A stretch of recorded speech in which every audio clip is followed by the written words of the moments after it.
Mick Foley joining us on the phone, the hardcore legend, former wrestler, best-selling author, actor, comedian of sorts, Mick Foley? Yes. I'm more of a storyteller. Other comedians will say, well, storytelling is a form of comedy, which it is. I just don't want to scare away my wrestling fans by imagining the idea of me telling punchlines about the weather or politics or, the mayor of Toronto or whatever the situation may be. No Rob Ford jokes. No, there will not be any Rob Ford jokes. No, let someone else do that. I'll tell wrestling stories. Because I'll be in Alberta. I'll try to put a local flavor to it as well. You're not a punchline guy, but you are a cheap pop guy. You know what? There was a great comic named Bert Kreischer, and he went to see my show, and he really enjoyed it. He goes, what you ought to do is when you explain what you're doing, say, look, I don't tell jokes, and then illustrate what you're not going to do by telling two jokes. And he gave me that advice about a year ago. I just started doing it a couple weeks ago, and it's like golden. It's like, like for example, I don't come out there and say, what's the difference between Al Snow and the 100 Years War? And then you have people waiting on the punchline. No, I'm not going to do that. Oh, if I was, well, the answer, and it's a lot of fun because on any given night, the stage reminds me of the ring. Is you can turn it into whatever you want to. So I can throw in an occasional punchline just for the heck of it, but by and large, it's wrestling stories for wrestling fans. Awesome. Well, when you do come September 24th and you are looking for the cheap pop, it's Lloyd Minster, not Lloyd Minister. All right, I'll keep that. I'll take that under advisement. I don't think I've ever mispronounced a name mistakenly.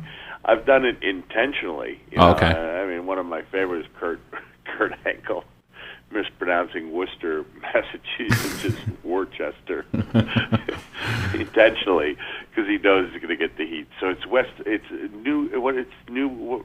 Tell me the name of the town. Lloydminster. Lloydminster. Okay. Yeah. Lloydminster. I believe I might have Jason Sensation on hand with me in Lloydminster, and he's a really an amazing, voice actor, imitator, and so we will bring the hearts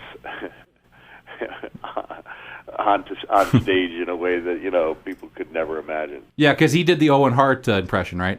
Oh, he was great with it, man. One of the highlights I had was when Brett was at the Montreal Comic Con with me, and I did my show, and we had Brett come up for the Q&A with me and Jason, and it was so surreal because it was like Owen was in the room again. It was really a special moment. So, whenever I'm coming up, he really wanted to do Alberta, so he could spend a little time with the Hart family. So I'm really pleased that he'll be part of our show when I come to your town. And man, are you ever doing Alberta? Like, I'm looking at your schedule here, and you barely have a night off. Yeah, I think I have one in there somewhere. I don't. Someone asked me what happened to Saskatchewan. I'm like, I don't know. I don't know. I didn't book it. I got 8 dates in British Columbia and 9 dates in Alberta. I don't know what happened to Saskatchewan. I don't know if you know this, but Lloydminster's on the border. So. Oh, it is. All right. So there's my. Yeah.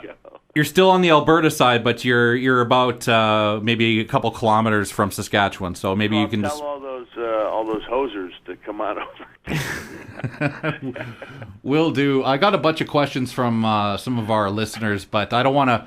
Picture your listeners going, did he just really refer to these guys as hosers? Was he 20 years behind the times? But go ahead, let me have. That is a typical Canadian word, though, just so you know. Tyler wants to know what got you into writing children's books, and what was your idol for wrestling guys? So a couple questions from him. Yeah, 2 disparate questions. You know what, children's books, honestly, I just woke up after the first book, Have a Nice Day, had been successful. I just woke up and I felt like I was meant to be America's most beloved author of children's Christmas books. And the first one, I was off to a great start. I had a couple of, Christmas book did really well, Halloween book did well, and then I had a falling out. Not that Albertans could ever believe that anyone could have a falling out with Mr. McMahon, but I had a falling out, and when I returned, nothing I did ever. Oh no, I shouldn't say it. Another book did hit the bestseller list after that, but yeah, I didn't go quite as far with the children's books as I had originally intended to. And the second part of that question was. Who did you idolize growing up? I know you were tight with the Funks and whatnot. Who else did you kind of watch and admire? Yeah, well, I loved Jimmy Superfly Snuka, and then I consciously, wanted to kind of blend the styles of Bruiser Brody and Tommy Billington, the Dynamite Kid. Like, I recognized I would never be as big and menacing as Brody and never be the athlete that Tommy Billington was, but I thought, man, maybe if I combine those two styles, I could kind of come up with something unique. Another question from Rob. What did you say to Vader when your ear got ripped off? What did you say after that? I'm really proud of the fact that my first remarks upon realizing I lost my ear was walking into the dressing room and saying, I just lost my blanking ear, bang, bang. And so I did have the presence of mind to get my catchphrase in front of the guys in the dressing room. Remember what I said to Vader, actually. No. Well, remember from Beyond the Mat, after The Rock hit you, 15 times, you were kind of like, yeah, I kind of turned away there to tell you to stop, and you just kept coming at me, so. Well, the difference was, The Rock bludgeoning me was an intentional... there was no accident. Yeah. The loss of the year with Vader was an accident. Mm-hmm. A lot of people call you the nicest guy in wrestling. If you're not the nicest guy, who do you think is? Oh man, phew, that's tough to say. There's so many nice guys. Let me think. Who do you hear is Bret Hart's a nice guy. Yeah, well, I mean, unless your name's Vince McMahon. Or Shawn Michaels. Vince McMahon is a nice guy. Shawn, in his way, is a nice guy, too. There's a lot of nice guys. John Cena's a really nice guy. I mean, one of the things I liked about Cena was on his way up the ladder, I would watch how he interacted with the other wrestlers, and he really treated everyone, with respect, and I always appreciated that. I think a lot of people look at you as a nice guy because you seem to love doing it for the fans, and a lot of people look at it as just a business, and you go out there and you perform for the fans. Well, I did. I definitely loved it. It was my passion, and I think when I do my stage show, there are people who show up and they're a little bit hesitant, like they're afraid they're going to feel bad for me because they're seeing me in a much smaller environment. And then after 10 minutes, it's like, wow, this guy really loves doing this. It's really obvious that I love doing the show, and I'm glad to bring it your way. It's a pretty big risk to do 17 shows and be hitting cities that WWE has never been to or hasn't been to in a decade or more. But I'm pretty confident we can get people to come out, and you don't have to have a huge turnout to have a great time in this type of venue either. I know a lot of people are looking forward to it here in Lloyd. So, are you going to be answering any questions, or are you just going to be up there telling stories about your? Yeah, we'll do Q&A at the end of every show, and meet and greet at the end of every show as well. Of course, one of your big rivalries was with the Undertaker, Hell in the Cell. We all know that match, one of the greatest of all time. What were your thoughts when you saw him lose to Brock at Mania? Well, I was shocked like everyone, but I immediately, I'm a glass half full guy, and I thought, okay, what can come of this? And I think we're seeing that, on our screens on Mondays and Friday nights.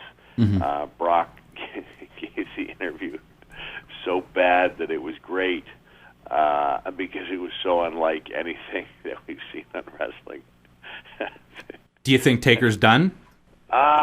Man, I don't know. I think you never want to guess. I mean, I was shocked. I'm never shocked that any of the guys come to see one of my shows, but until I saw him filling up that doorway in Austin, Texas. I didn't think there was any way that there'd be a public sighting of the Undertaker at one of my shows. And I didn't ask him. I would guess that he would like to have one more, so that he doesn't end his career in a match that he literally can't remember. He was, knocked for a loop early on, and didn't even remember how he finished that match. So I think he'd like one more shot at it, but only he knows for sure. And one final question for you, Mick, before I let you go: is Socko coming to Lloydminster? Yeah, for I'll probably have some handcrafted socks available for purchase. Oh, okay. But no one will be injured during my show. Well, that's good to know. Wednesday, September 24th, Vic Juba Community Theater. Hopefully we can get you in studio here, too. It'd be great to have you in here. Oh, man, yeah. Well, I'll be traveling all around, and if I'm available, even if it's an afternoon, I'd be glad to do it.